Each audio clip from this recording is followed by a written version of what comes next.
Hello tout le monde! On se retrouve aujourd'hui dans le 4e et dernier épisode de notre parcours PMA. On va vous expliquer comment se passe un transfert d'embryon, les hauts, les bas, l'échec, les ovaires polykystiques aussi. Cet épisode, je pense que ça va être le plus long parce qu'il y a énormément de choses à dire. C'est parti! On se retrouve du coup le 19 juin après ma ponction. On a plein d'embryons conservés. Toi, tu te remets tout doucement de ta ponction. Ouais. Voilà, on en était à peu près là à la fin de l'épisode. Évidemment, on attend mes règles. Le problème, c'est que moi, mes règles, j'ai des cycles très irréguliers. C'est au moins 4 semaines d'attente. Au moment de la ponction de Kelly, de ses premières piqûres, donc là, on remonte un petit peu dans le temps, au 7 juin, j'ai eu mes règles. Et donc, on avait proposé à l'hôpital d'enchaîner la ponction et le transfert. Je sais que ça se fait dans les autres pays, par exemple au Portugal et en Espagne, ça se fait. En gros, on synchronise un peu les cycles pour faire d'une pierre deux coups, plus ou moins, et à 5 jours d'intervalle à peu près de la ponction, on fait le transfert. Mais en Belgique, pas du tout, très protocole, c'est pas comme ça qu'il fonctionne, donc c'est non. Ok, bon, eh bien, on va attendre 4 semaines. Pendant ce temps-là, il y a eu la ponction, donc le temps est passé. On arrive début juillet, toujours pas de règles. 4 semaines aujourd'hui que j'attends mes règles. Toujours pas de signe de vie. On va en Belgique. En plus de ça, ma soeur faisait une baby shower pour sa deuxième petite fille. On a même cru un instant que j'allais être enceinte en même temps qu'elle. Ça aurait été magnifique. Ouais. Le 7 juillet, belle surprise, Mareva m'annonce qu'elle a ses règles. En pleine baby shower de ma nièce. Donc ça tombait un dimanche, donc forcément on pouvait pas appeler l'hôpital parce qu'en fait on doit toujours appeler l'hôpital le premier jour des règles. Si ça tombe un week-end, il faut juste appeler le lendemain. On appelle l'hôpital le lundi, toute euphorique, mais vraiment, on attendait que ça quoi. Ça veut dire que là ça y est, ça va être là. On est trop contente. Quand on dit que la PMA il y a des hauts et des bas, là c'était un gros bas. On m'a tout de suite dit ah non. Mais ce mois-ci, ça va pas être possible. On est fermé. Les labos sont fermés. Ça ferme 2 fois par an. Une fois en décembre et une fois en juillet. Comme par hasard. Comme par hasard, au moment, je devrais avoir mon transfert. Fin du mois. Et frustrant, mais horrible. Clairement dépité. Parce qu'en fait, on se dit, oh mon Dieu, mais nous, on est dans l'attente, quoi. On attend non-stop. On fait des examens non-stop. Juste pour qu'on nous dise, ah bah non, faudra attendre le prochain cycle. Franchement, ils auraient pu nous le dire lors de ma ponction en disant, écoutez, ne comptez pas sur le mois de juillet parce que nos labos seront fermés. Ouais, franchement, pour le coup là, j'ai été trop déçue. Mais là, ça nous a mis un coup. Sachant qu'en plus, du coup, mes règles, il fallait les réattendre. On était qu'au premier jour. On décide de leur dire quand même, on aimerait essayer, même si on a peut-être une infime chance de réussir à faire le transfert avant la fermeture des labos. On garde espoir, mais il y a 1% de chance, je pense. On va vous expliquer un petit peu comment se déroulent les examens pour que ce soit plus clair. Pour le transfert d'embryon, il y a 2 méthodes. Soit sur un cycle spontané, donc naturel, soit sur un cycle stimulé. C'est-à-dire un cycle naturel, donc en gros, on a nos règles, on fait pas de piqûre, on fait rien. On laisse le corps évoluer. On va au 10e jour voir le gyné et faire une prise de sang. Et donc on fait AJ10, AJ12, AJ14 et on envoie directement avant 13 h à l'hôpital en Belgique. Ils nous appellent dans la foulée et ils nous disent oui c'est bon ou bien non, on continue, on se revoit dans 2 jours. Et dès qu'ils nous disent du coup c'est bon, on fait une piqûre de déclenchement d'ovulation. Comme ça, ils peuvent gérer l'ovulation en gros. Parce que 1 semaine pile après, il faut faire le transfert d'embryon. Voilà. On va au 10e jour voir le gyné pour vérifier l'évolution, cette fois-ci, de l'endomètre. Donc Kelly, quand c'était pour la ponction, on regardait la taille des follicules. L'endomètre, c'est un petit coussin en fait sur lequel l'embryon vient se poser et s'accrocher si le coussin est bien moelleux. Voilà, c'est ça. C'est surtout ça qu'on va regarder. Bien sûr, on va regarder un petit peu la taille des follicules parce qu'en fait, ça va ensemble. Donc, on part sur un cycle d'année naturelle. Elle me dit au téléphone et elle dit, donc, on va quand même essayer. Le temps est très limité, mais si vous voulez essayer. Tu t'entraînes à rien. On raccroche. Ouais. Et là, pour le coup, on a vraiment tout donné. Ah ouais, Marava, elle a tout essayé. On tente le tout pour épaissir l'endomètre, des gélules, d'huile d'onagre que j'ai vu sur internet, et je vais manger du tofu apparemment. Ça épaissit l'endomètre. Donc on avait que jusque J10, J11 pour que le corps soit ok. Maintenant avec du recul, maintenant qu'on sait, c'est impossible. Mais là on savait pas. Dans l'euphorie du moment, on s'est dit bon on va tout donner, vas-y on y va à fond. T'as pris de l'huile d'onagre, de manger du tofu, j'ai dit mais t'es complètement folle. J'avais vu sur internet que ça faisait épaissir l'endomètre, donc voilà. J10 arrive enfin.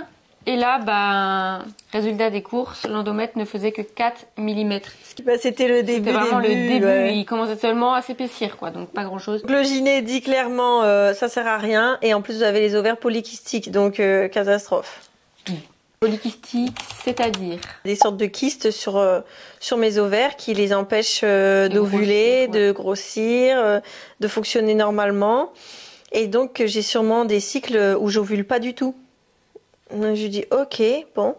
Et il a dit donc sur votre prochain cycle de règles, il faut pas faire en naturel, il faut faire un cycle stimulé. Il faut qu'on vienne vous faire des piqûres, faut réveiller tout ça. On jette l'éponge, du coup on se dit bon on va attendre les prochaines règles. On aura essayé. On arrive début août, 2 semaines, 3 semaines, 4 semaines. Ça fait 4 semaines et 2 jours que j'attends mes prochaines règles. Elles ne sont toujours pas là, c'est pas possible. Pareil, alors du coup là on regarde sur internet comment déclencher des règles. Je vois qu'il faut mettre du chaud. On a tout essayé. Mettre des bouillottes chauffantes sur son ventre. T'essayes d'être au soleil. Relaxer. Que dalle. Tu me massais comme ça le ventre. Tu faisais des drainages, genre la fatigue du ventre. Ah, des drainages, t'es gentil. Quand on en est réduit. Aïe, aïe, aïe. Stimuler la chose. Je pense qu'à force de vouloir des règles, elles sont tellement attendues. C'est comme quand certaines personnes n'arrivent pas à avoir d'enfants parce qu'ils en veulent tellement qu'en fait le mental, mentalement ça va pas en fait. À la pharmacie, je leur demande d'écouter. Je dois faire un transfert d'embryon. J'ai pas mes règles, mais là ça commence à durer. Ça fait 6 semaines. Elle me dit, je dis, est-ce que vous avez quelque chose pour déclencher des règles ou quoi? Elle me dit, ça c'est chez le gyné qu'on peut faire ça, mais j'ai pas de médicaments. Par contre, je pense que vous êtes stressé. Je dis non, je crois pas, non. Et elle dit non mais vous savez c'est le subconscient, c'est dans votre tête, vous savez pas mais il y a un blocage. Elle dit moi ce que je peux vous proposer c'est des sortes de gélules naturelles, un petit peu naturelles, anti-stress et qui viennent, c'est vraiment écrit dessus quelque chose du genre les blocages inconscients ça vient les libérer. Je sais plus, je vous mettrai le nom. Moi personnellement quand t'es rentrée avec je me suis dit ouais beau. J'ai dit bon de toute façon je vais les prendre, on verra bien. Et figurez-vous que le lendemain j'ai mes règles. Enfin. Je sais pas si c'est les petites gélules, mais ouf. On est tout ému d'avoir des règles, non mais. On a pleuré de règles, genre pleurer parce que t'avais tes règles. Est-ce que c'est normal? On appelle l'hôpital et j'explique que j'ai les ovaires polykystiques. Ils me disent non madame, on va faire sur un cycle naturel. Le problème, je pense, c'est que, étant donné que l'hôpital est en Belgique, ils ne connaissent pas vraiment nos corps. Oui, on leur envoyait à chaque fois, tous les 2 jours, les résultats. Mais ils nous auscultent pas. Enfin, ils n'ont pas voulu aller sur des terrains où ils savaient pas où ils savaient pas, ouais. Mais pourtant, je le dis et je l'explique. Ouais. Et là, j'avais vraiment l'impression de ne pas être écoutée. Pas de piqûre, on reprend un cycle naturel. Donc, on laisse la vie couler pendant 10 jours. Entre deux, j'ai quand même eu des prises de sang et tout à remettre à jour. Ça y est, la date de péremption est arrivée. Pendant les 10 jours, je devais refaire mes examens de base. C'était compliqué de refaire tous les 3 mois quand même. Hein. Ouais. Enfin soit, c'était pendant les 10 jours d'attente. J'ai dit ça arrive, c'est comme la dernière fois, hein, c'est trop petit, 4 mm l'endomètre, ça va pas. Ok, on revient dans 2 jours, pas du tout d'évolution, 4 mm. Pas du tout. En fait là on se met tous d'accord, hôpital, gyné, tous, on dit ça sert à rien de venir à J14, venez à J16, là il y aura une grosse différence. Et à J16 catastrophe. Catastrophe. Il n'y a pas eu d'évolution. Ton endomètre n'a pas épaissi. Non, 5 mm, je crois. Tout est figé. Oh. Et en plus, les hormones, tout un truc. L'œstrogène doit être là-haut, il doit doubler. La progestérone doit être en bas. Ma courbe, si je pouvais la dessiner. Ça ressemble à rien.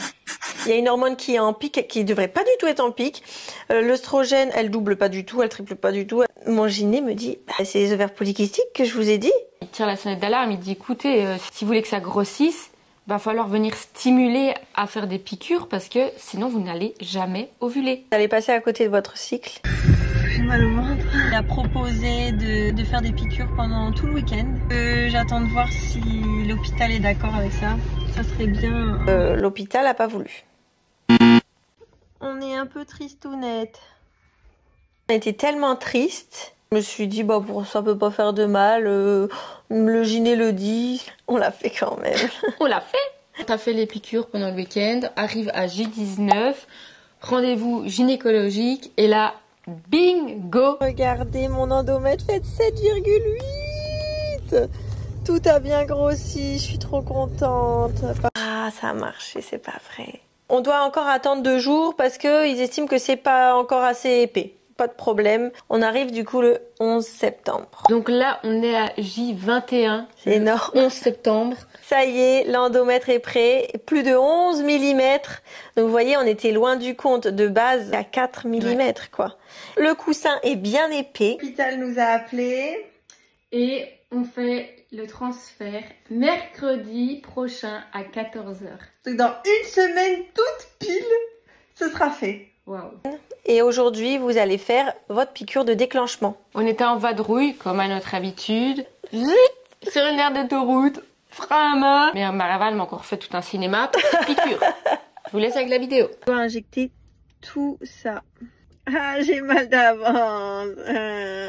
Ma vie, ça va aller. Non, là, je suis stressée. Pareil, c'est pareil. Tu vas peut-être le sentir passer, lui.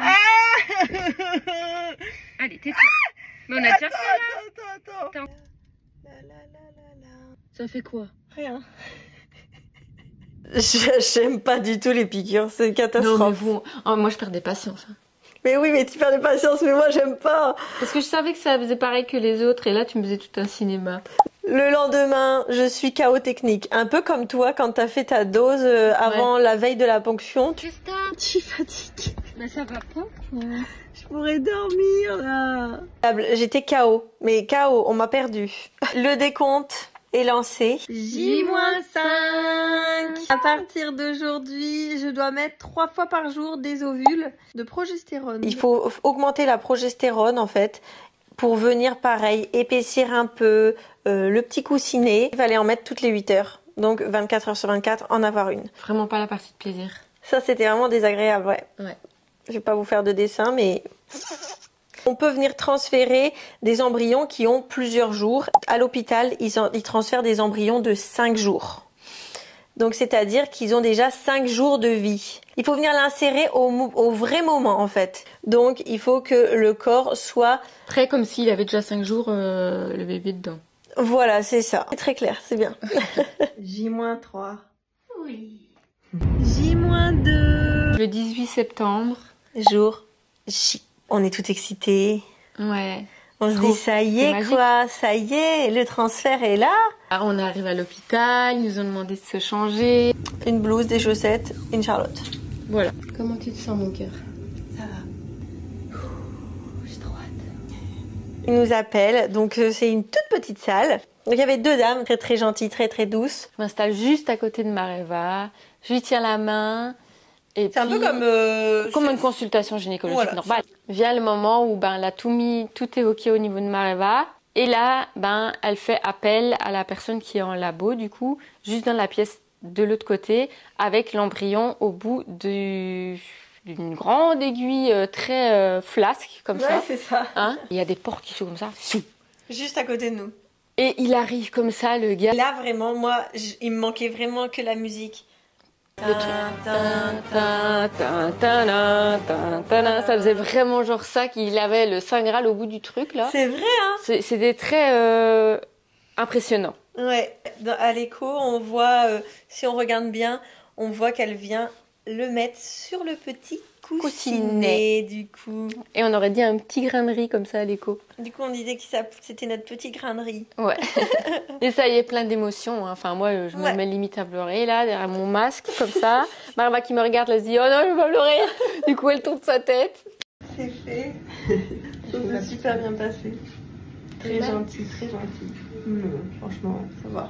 Je l'ai vu tout petit comme ça. On a vu les tout petits. Maintenant il faut qu'il s'accroche. On va faire attention. Le transfert a été fait et le 20, en fait, on avait un déplacement aux États-Unis. 2 jours après. On leur avait demandé lors du transfert, on dit oui, c'est ok, il n'y a pas de problème, go aux États-Unis pour le travail. On avait des petites piqûres à faire.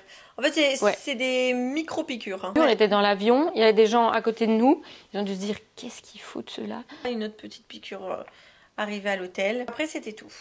On visite la ville, il fait très chaud. Il fait chaud. Les ovules, elles étaient toutes molles. Je sais même pas si ton corps en retenait ou pas. Non, ouais, j'ai un doute. Parce que vraiment, la chaleur et puis le fait qu'on marche beaucoup. Une journée où on a énormément marché, une vingtaine de kilomètres à pied. Mais genre à notre aise, ouais. On n'a pas couru. On rentre à l'hôtel et Kelly va aux toilettes. Après, moi, je vais aux toilettes. Je vois un petit truc dans le toilette. Je me dis, bon, bah, Kelly a peut-être mal tiré la chasse parce que moi, j'étais indisposée. Toi, t'étais indisposée. Et après, je lui dis... Mais elle avait déjà tiré la chasse, celle-ci. Donc je l'ai engueulée. Oui, bah c'est un réflexe. Elle voulait... Ouais, t'as pas voulu voir en fait. En fait, toi t'es allée aux toilettes, donc c'est peut-être toi et tout. Et là, bon, on oublie cet épisode, on rentre. Et là, le 30 septembre, c'est vraiment pas bien. La veille de faire la prise de sang. Pour savoir si Maréva était enceinte, on a fait un test de grossesse. J'ai peur. Si c'est négatif, on reste positif, ok? Je sais que ça va être dur. Après 1 an et 2 mois... On va avoir un résultat. T'es prête? Je suis pas bien. Non, j'arrive pas. 2. Ça commence à oublier. Ça commence à oublier. Waouh, je me sens pas bien, waouh. Si c'est négatif, il faut rester positif. Ça va aller, on refait. Hein? Oh, ça clignote. Oh, waouh. Négatif. Oh, wow. On va attendre la prise de sang, d'accord? Ouais. Oh ma vie, non. On va attendre la prise de sang, d'accord? Non, ma vie. Comme vous l'avez vu, gros moment d'émotion, de déception. On va quand même voir avec la prise de sang, on sait jamais. Bon, moi j'étais déjà dans tous mes états. Résultat tombe. S'il est supérieur à 5, c'est qu'il y a quelque chose, sinon c'est qu'il n'y a rien. Ou inférieur à 2. Ouais. Négatif. On va envoyer ça à l'hôpital et puis on va voir la suite. En fait, on s'était voilé la face en vacances, je pense que c'était ça. Je pense que Je pense que Maréva avait bien vu dans la toilette. La chaleur, le changement d'horaire. C'est la nature. La marche, voilà. C'est la nature. Il n'a pas trouvé sa place sur son petit coussinet. C'est comme ça. Ils le disent que ça peut ne pas prendre dès la première fois. Oui, clairement. Ce n'était pas cette fois-là du coup. Et voilà, ce sera la prochaine. Ouais. Mais on s'est dit, mais quand on va être la prochaine du coup? Ouais, là ça nous a inquiétés. Quel temps on va devoir attendre? Ouais. L'hôpital nous appelle, vraiment désolé pour nous. On apprend une bonne nouvelle malgré toutes ces mauvaises nouvelles.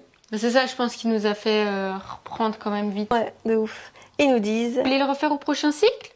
Carrément, oui, allons-y, on fonce. Ouais, on était super contentes. Je leur demande, est-ce que cette fois-ci, s'il vous plaît, on peut faire un cycle stimulé? Parce que j'ai des ovaires polykystiques. Ils ont dit oui, c'est bon. Pas de souci, on va le faire. En gros, les règles arrivent. Dès le premier jour, on fait des piqûres. Pas des grosses. Moi, c'était par exemple, pour vous donner un chiffre, c'était des doses de 150 et Maréva, elle était à 35. Voilà. On peut réveiller le corps et avoir une bonne évolution.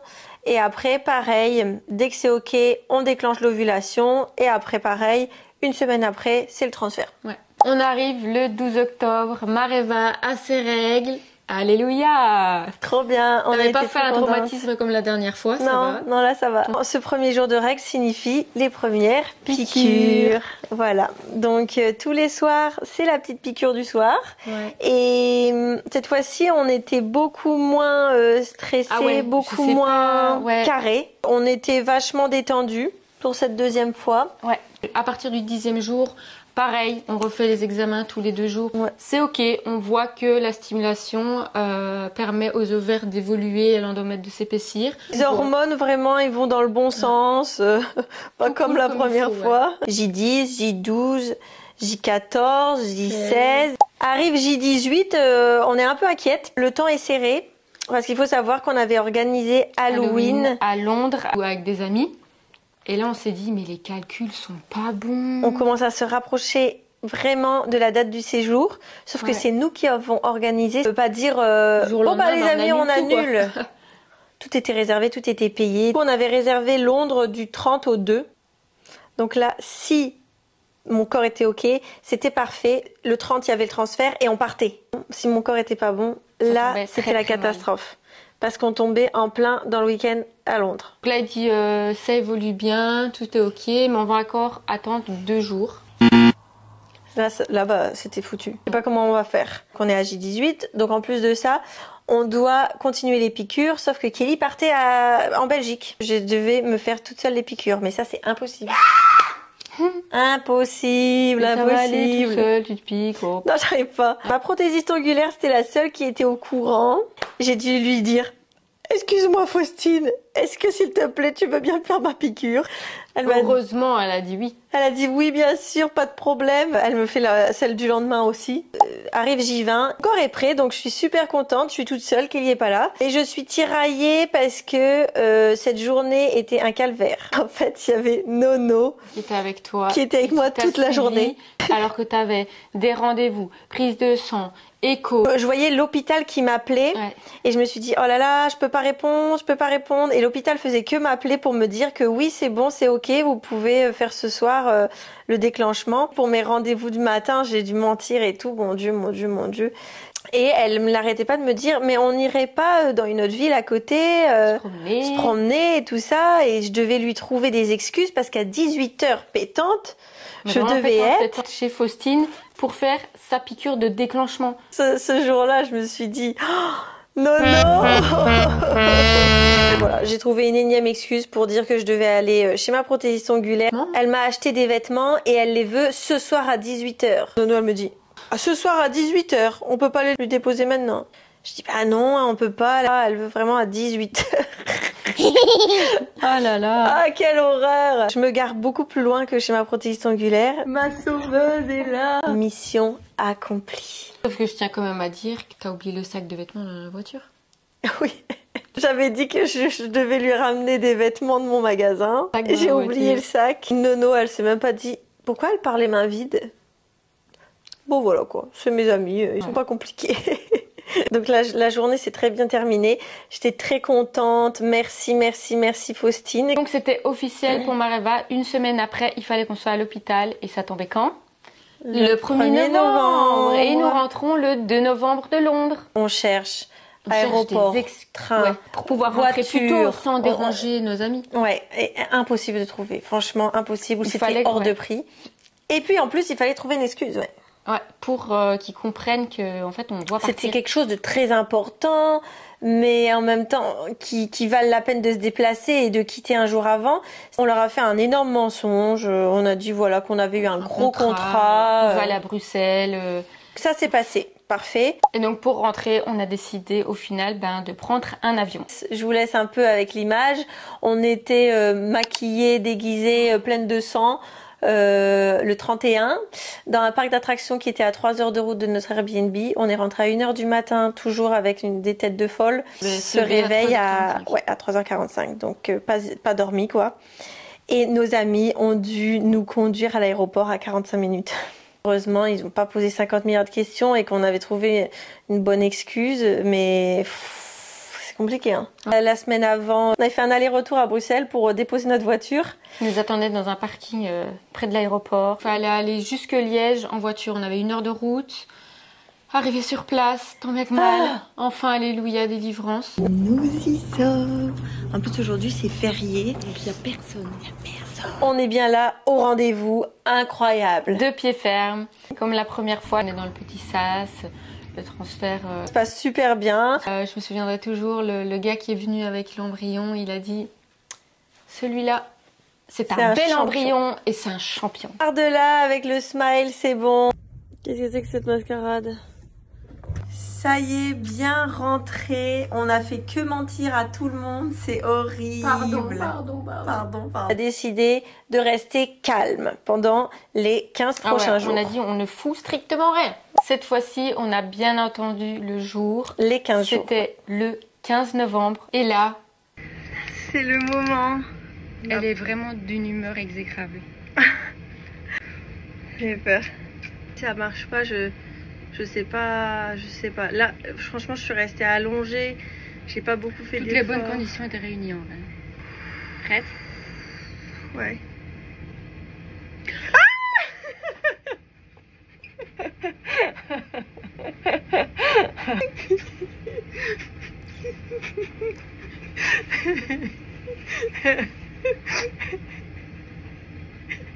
Ma fille. Bon, ça y est. C'est accroché. 2, 3. Oh, tu trembles. Notre petit champion est là. Trop bien. J'ai moins exprimé mes émotions que j'aurais pu les exprimer la première fois parce que là, j'étais plus réticente en mode oui, mais attention, il peut s'en aller. Oh, tu pleures. Ouais, moi, je pleure. Rien que d'en parler, c'est bon. Bah après ça, on a forcément été à notre premier écho. C'était là, ça nous trop a chouette. conforté vraiment encore plus. Ouais. Dans l'idée Il était tout petit. Il était tellement petit. C'était notre petit grain de riz était devenu un petit haricot, on va dire. Ouais. Et puis après, on a décidé de le dire à notre famille au bout d'1 mois et demi. On s'est dit, bon, là, c'est bien. C'est un peu tôt, mais bon, je pense qu'on a assez gardé notre langue en bouche. Ouais. Je pense qu'on a assez menti. Là, il était temps de le dire, de nous délivrer. Et on s'est dit aussi, franchement, s'il arrive quelque chose maintenant, autant être épaulé. On n'aurait pas pu le vivre dans l'ombre, je pense. Non. La fin de l'histoire, vous la connaissez. Voilà. Et nous, on vous a annoncé tout ça, du coup, le 4 février. À travers d'une belle vidéo qui nous a fait bien suer. Ouais. C'était génial de le dire à tout le monde sur les réseaux. Ah, d'être libérée. Toi, hein, je pense que c'est le truc où tes émotions se sont vraiment lâchées. En fait, nous, on a l'habitude de tout raconter. On se filme tous les jours, on fait des vidéos et on devait cacher le ventre de Mareva. Cacher tout ce qu'on faisait. Cacher tout ce qu'on faisait, on était plus... Cacher notre bonheur, cacher nos joies, cacher tout. Faire comme si de rien n'était. Ah non, c'était long les 3 mois avant de le dire. Mais je sais que je l'ai super mal vécu, en plus que c'était l'hiver. L'hiver, je suis un petit peu tristounette. Et en plus de ça, que je pouvais rien montrer. Je pense que j'ai fait une sorte de dépression. À la pharmacie, j'ai dit, je suis au fond du trou. Mais vraiment, il y a un trou. Je suis au fond. Je dis, vous avez pas quelque chose pour me rebooster? Et elle me dit, vous prenez des vitamines de grossesse? Je dis non. Elle me dit, ok, je vais vous en donner. Donc elle m'en a donné. Effectivement, j'ai vu une différence à partir de ce moment-là. Je pense que j'avais pas mal de carences aussi. Donc voilà, l'histoire est terminée. On est super content de vous avoir partagé ça. Je suis émue. Ah, t'es émue? Oh ma vie. Pourquoi t'es émue? Ça y est, moi je vais faire aussi, c'est n'importe quoi ça. Je suis fière de nous. Oh là là. C'est toi qui es enceinte ou moi? Non, mais je suis fière de nous, en vrai. Bah oui, bah moi aussi, je suis fière de nous. C'est un beau parcours. Et encore, on pense aussi à toutes les personnes qui ont encore plus d'échecs que ça. Et qui, non, je peux pas me dire ça, j'ai encore plus pleuré. Et pour qui le parcours est encore plus long. Franchement, accrochez-vous, courage. C'est pas facile, ça. Il faut rester positif et même si ça marche pas, il faut se dire que c'est la nature, que c'est comme ça et que ça viendra. Ouais. On en sort chanceuse, mais c'est vrai que quand on regarde... ailleurs, ben, ça peut être plus compliqué que ça, quoi. Et on vous a pas dit, ils ont utilisé forcément des embryons. Et donc là, il nous en reste 19. Voilà, donc on va les conserver. Et puis pour la prochaine grossesse et les prochains frères et sœurs aussi. Ouais. D'abord, on s'occupe de lui.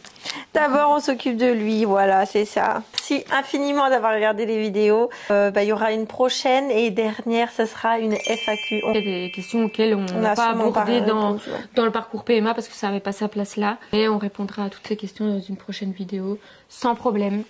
Merci pour tout. Merci. T'es émotionnée. Trop.